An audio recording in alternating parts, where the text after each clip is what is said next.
What you know about going out, head west, red legs, TVs, all up in the headrest. Try and live it up, rock jewel, bigger truck, piece all glittered up, stick up kid, nigga what? Jig with a cut, sip crisp, spit it up, hoes rock, get your nut till I can't get it up.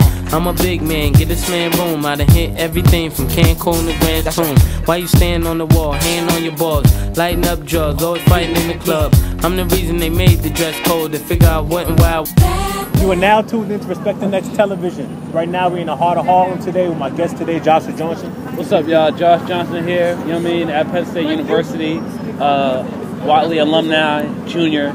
Yeah. I'm alumni as well, so it's a connection right there. Yeah. So tell me about the whole tap dancing thing. We're going to start off with that. How did you get into it? What sparked your interest in that field? Well, I mean, Watley wasn't always a performing arts school, as you know. Yeah. I mean, it turned into performing arts, I think, my freshman year of high school, and that's when the whole tap thing started. Okay. Miss Collins, she was the head of the art department. She brought in a tap dancer by the name of Omar Edwards. He's actually a tap dancer at the Apollo. You know, takes people off the stage when they get booed. And I just naturally was good at it. So, I mean, since then I've been growing and growing, and I've been doing a lot of big things with using the art form of tap. It's been a crazy year, 2012. So let's start with the tap dancing on the train, tap dancing in the public, and how did Ellen get a grasp of that video, that footage, and how did that come about? Tap dancing on the train started in maybe 2010, I think, and I used to do it just like after I played ball. You know, summertime is hot. You know, you sweating. I mean, you need some money to get something to eat real quick, some pocket change and shit to get on the train.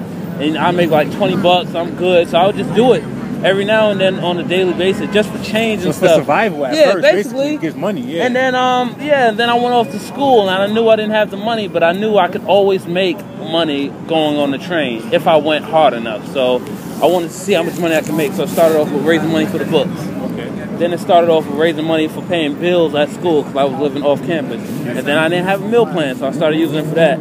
Then I realized that I needed it for tuition.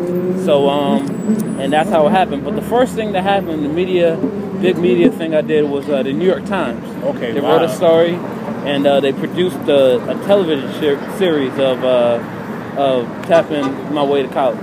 Okay, and then, so did Ellen call you, or you just heard through the grapevine? How did that work out? After I got in the New York Times, I did Diane Sawyer, ABC News, World News, and then after I did that, she saw the World News episode, as well as they wrote about me in the Las Vegas Times, because she's out there in California. And she called. Her producers called me like the next morning. It was New York Times came out on Monday. I remember it was the first Monday of spring break. New York Times came out on Monday. Diane Sawyer was on Wednesday. Ellen called me on Thursday. Everything just opened up from It that. was like my phone didn't stop ringing.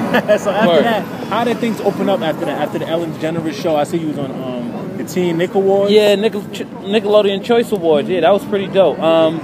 What happened was I went on the show, and my mindset, everything you do, you have to have a certain mindset, you know? And so, like, if you're playing ball, your mindset is like, I'm going to win no matter what. So normally people like that would have the win. Yeah. So my mindset on going on the show was, no matter what happens, I'm going to do such a great job, I'm going to get a call back. So I did it, yeah, basically. And so I did the show on Tuesday of one week. And the very following Tuesday, I did her show again because she enjoyed my personality. Thousands of viewers wrote to the show like, yo, bring that kid back. So the very next week, I did it again. And she was like, man, I got to send this kid to the Choice Awards. So she sent me the Nickelodeon Choice Awards, and I hosted it.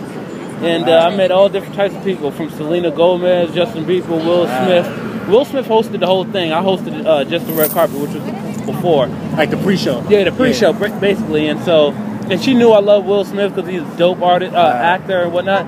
And so that's what I'm venturing off in right now, is acting. And so she sent me there. So that's that. So being around these artists, being around all these talents, what's one thing you learned, and what's one thing you grasped on, like, just from being around them? Everybody got their own little personal little identity about them that makes them great in my mind. And so let me see, like Big Sean, I ran into Big Sean, and he seen me on TV. He came to my school, and so it was dope. And I spoke to him a little bit, and basically with his whole, you know, agenda is that, you know, I'm still down to earth, but I'm still going hard, you know. And so he's worked really hard throughout the course of his life, and I got to like chat with him. And let me see who else. Will Smith is another dude That's he just like non-stop go hard or go home type dude. You can tell from films to acting, man. music. And what me is just like when I would watch him on TV, it's like I didn't know he was working so hard to be this good. I thought he was naturally talented, and what I understood from him is that there's a difference between talent and skill. Skill you have, talent you have naturally. Skill is a work ethic until you develop into being that good. And so he would say he's never viewed himself as the most talented person, but skill, he was the most hardest working actor in all of Hollywood. So, you know what I'm saying? So he's accomplished so much, and now he's like top 10 of all time. And everything. You know what I'm saying? Basically, so everybody got their own little identity. I try to take from them and write it down and always remember, okay, this is what I want to strive for. I'm a student of the game. Yeah, basically, yeah. Let's get into Dancing with the Stars. How did that come about? I forgot about that shit. From Ellen, then it's the Teen Nick Awards, and Dancing with the Stars. Like, how did that come about? Word. It was this season, which was like, this happened maybe a month ago from today, and I get a call from Dancing with the Stars. I'm like, I get an email first. I'm like, is this for real? Like, like, come on, man. Like, this is the #1 dance show in the world. Like, it can't be for real. So then I get a call and they want to do it. I'm like, all right, let's set it up. And so I got that. Like, everything I've done so far, everybody has just called my phone, literally. Like, I don't have an agent. I don't have a manager. I don't have a publicist. Everybody just finds my number and calls my phone. So their producers called my phone, and I said, I'm with it. And so they flew me out there for a week and a half. I missed a week and a half of school. Yeah, but I did that, and it was the most exciting experience of my life. I was a professional dancer. I got paid for a professional dancer on the #1 dance show. Before me, I did what is called the AT&T Spotlight Performance. Before me was Usher, and before that was Justin Bieber. Before that was Chris Brown, and he did it twice. So, and then me. So it's like, you know what I'm saying? So I was just really honored to be able to be there. So coming from Harlem, New York, being in California, performing on this show, getting to meet all these stars. I met Shawn Johnson, got to hang with her a lot, Olympic gold medalist. Her partner, Emmett Smith. So many different dudes out there. But it was amazing experience. So coming from Harlem, like you said, dancing on trains and going to the Ellen and Dancing with the Stars, so everything is just coming full circle now. Yeah, man. So what's the next step? Man. Where you want to go? Well, I'm supposed to be going back to the Ellen show to teaching Obama how to tap. Wow. So that's excellence right there. Yeah, man. I got shaking. Yeah, man. Yeah, man. That's supposed to be happening next. Like I said, it's a mindset. So when I went on the first show, I was like, I gotta find some way to come back. And when I went on the second show, I did the same thing. And so when she asked me, hey, Josh, what are your goals? I said, this is the perfect time. So I told her I want to fix my living situation, graduate school, teach the president how to tap, and star in a movie with Will Smith. So, you know what I mean? And so that's why I'm going back. So I'll be going back next year, especially since he's reelected.